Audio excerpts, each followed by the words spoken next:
I am not actually a politician. I started life, and I would like to tell you very frankly, I'm so happy to be back in Ipoh, because the last visit in Ipoh was I think it was 1971. Now, not because I don't like Ipoh, because my wife was very worried that there's so many beautiful women in Perak. Well, that's true. Unfortunately, she has passed away 3 years ago, and not that I'm looking for a wife, no.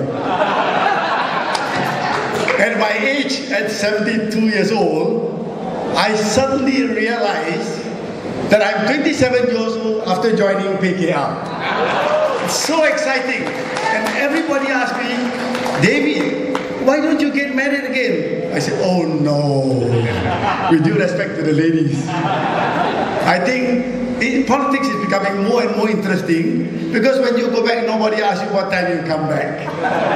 That's a beautiful thing. Now, since you have heard so much on the political thing, I always like to do a little bit of joke here and there. Now, when the economy was bad, I remember in Singapore, remember President Marcos? President Marcos, he came down, after seeing God, he cried. So good old Harry came, said, Marcos, what's happened? Why are you crying? Oh, when I went upstairs to see God, God said, the Philippine economy is so bad, there's nothing you can do, so I'm very sad, that's why I'm crying. So good old Harry went up. And when he came down, he also cried. And then came Dr. Mahathir. Hey, Marcos, Harry, what happened to you all? Oh, you know, when we talk about to God about the Philippine and the Singapore economy, God said, so bad, said, we have to cry. So Mahathir said, oh, don't worry, let me see what happens. So when Mahathir went up, after 10 minutes he came down. He was smiling. So Marcos and Harry asked what happened. So Mahathir said, when I told God about the Malaysian economy, God cried.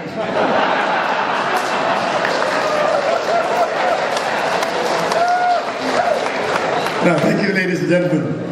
Now, the reason, why I have gone back into politics is because I met Anwar about 8 months through Senator Bong in my son's restaurant in London. And we had a heart-to-heart talk. And to be honest with you, in those days when I was a senator for 6 years in Bangsa Nasional, we were all indoctrinated that, oh, you cannot trust Anwar. He's a terrible man. His ambition is to be the Prime Minister. He's not bothered about the country. He will sell the country to the Americans. I had a very frank talk with Anwar. Nearly 3 to 4 hours, we sat down, we chat and all things. And he said to me, David, whatever I have said when I was in UMNO, I am not going to deny about it. At least he was a gentleman. But David, I have been in jail for 6 long years. And during the 6 long years, I've learned so much, and I think a man needs a second chance. Don't you agree that he should need a second chance? Right. So because of that, and I, for one, during my young days, I remember very clearly that when I was a young man, in the 50s and 60s, I'm sure some of you will remember, or probably most of you will remember, that we eat, sleep with our Malay friends. We had no problem about racial, we eat, sleep like adik-beradik. Tak ada pasal for race. Don't you agree? Why are we having this racial polarization in universities? A problem everywhere. Why? It's because UMNO just divide the races. It's just like the one thing UMNO has learned from the British, to divide and rule. So we are not going to fall into the trap. I can assure you, Pakatan Rakyat, when we come into power, and we will come into power, we will see that first, all that has been taken away from us, for example, the judiciary, will come back where we want, where the people depend, when they are in trouble, depend on the court and the judiciary. What happens now? When you go to the court, you know what happens. right? So this is why I think Pakatan Rakyat can promise you, ladies and gentlemen, that when we come to power, and we will come to power in the next few years, and it all depends on you, ladies and gentlemen. You are the masters of this country, not the ministers, not the Prime Minister. It is you and you alone can change the whole thing. So all we ask, as you know, BN government has been 52 years in this country. All we ask you to give us 5 years, 10% of that, and we will show you whether we can do it or not. And if we cannot do it, ladies and gentlemen, you can just get rid of us. This is a promise, and I'm sure my Pakatan friends will say, if we are not good, get rid of us. But all we ask from you is give us a chance, 5 years, that's all. 10% of what BN has ruled this country for 50 years, and look what is happening. Very simple. Look at the economy. I just give you an example. The sovereign fund, for example, the sovereign fund of the countries, right? Singapore, a small nation, without natural resources, without oil, without rubber, without tin. The reserves of Singapore is nearly double ours. The sovereign funds of Singapore is nearly $300 billion. In fact, it was about 420 billion a year ago, but unfortunately, because of the crisis, they have dropped nearly 100 billion. Now the sovereign fund of Singapore is 300 billion US dollars as of today. What is our Malaysia say? Oh, we are doing very well. We have got rubber, we've got tin, we've got oil, kelapa sawit, we've got everything. But you know what is our sovereign fund? As the latest sovereign fund, Ada Khazanah holding only $22 billion. What sort of economy are we doing? So, ladies and gentlemen, you and you alone can change the government and nobody else. So this is where I feel, help us, give us a chance. Give us only 5 years and we will show you what Pakatan Rakyat can do for you.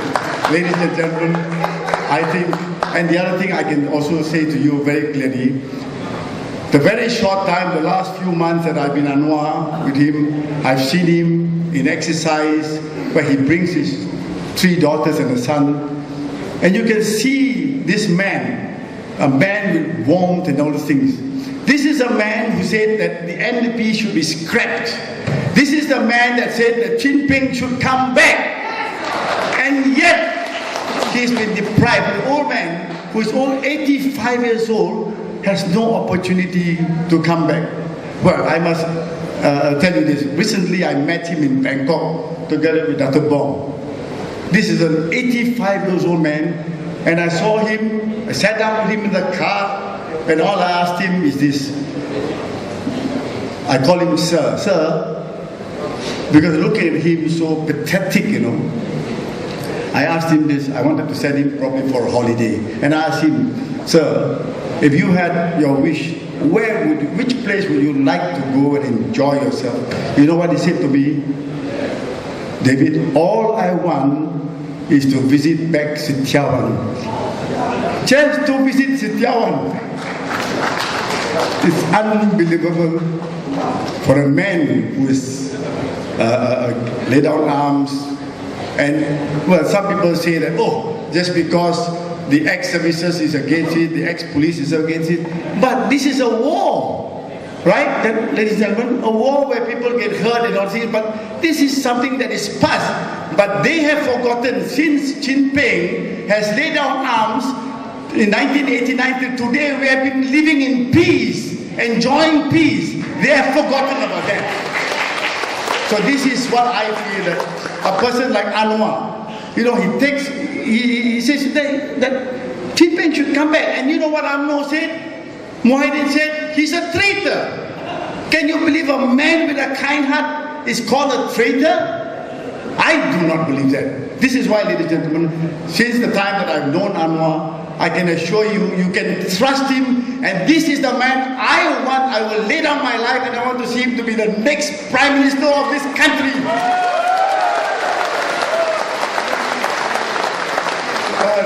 Time is short, ladies and gentlemen.